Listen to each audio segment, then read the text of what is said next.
প্রবাদ প্রতিম আয়ুর্বেদ চিকিৎসক এবং যিনি তার নিজের বসত বাড়িটি আয়ুর্বেদ চিকিৎসার উন্নতিকল্পে দান করে গেছিলেন আজ থেকে বহু বছর আগে, এবং যে তার প্রাসাদপম বাড়িটিতে আয়ুর্বেদ মেডিকেল কলেজ এবং আমি যার প্রাক্তনী, সেই প্রবাদ প্রতিম আয়ুর্বেদ চিকিৎসক যামিনীভূষণ রায়ের আজকে জন্মদিন।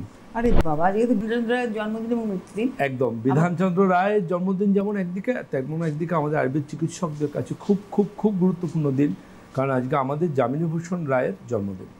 সুতরাং আমাদের মাদার ইনস্টিটিউশনের বলতে পারা যায় যে যার অনুগ্রহে আজকে এত এত ছাত্র ওখান থেকে আয়ুর্বেদ নিয়ে পড়াশোনা এবং গবেষণা করতে পারছেন। প্রত্যেক দিন নিয়ম করে আমাদের এই অনুষ্ঠানের মাধ্যমে সচেতন করে তুলেছেন স্বাস্থ্য সম্পর্কে। আমাদের তরফ থেকে অর্থাৎ সিটিভিএন একেডি প্লাসের তরফ থেকে আপনার জন্য রয়েছে একটা ছোট্ট মানে উপহারই বলবো, ফুলের থেকে তো বড় উপহার আর কিছু হয় না, তো ছোট্ট একটা উপহার আপনার জন্য। থ্যাংক ইউ দিদি।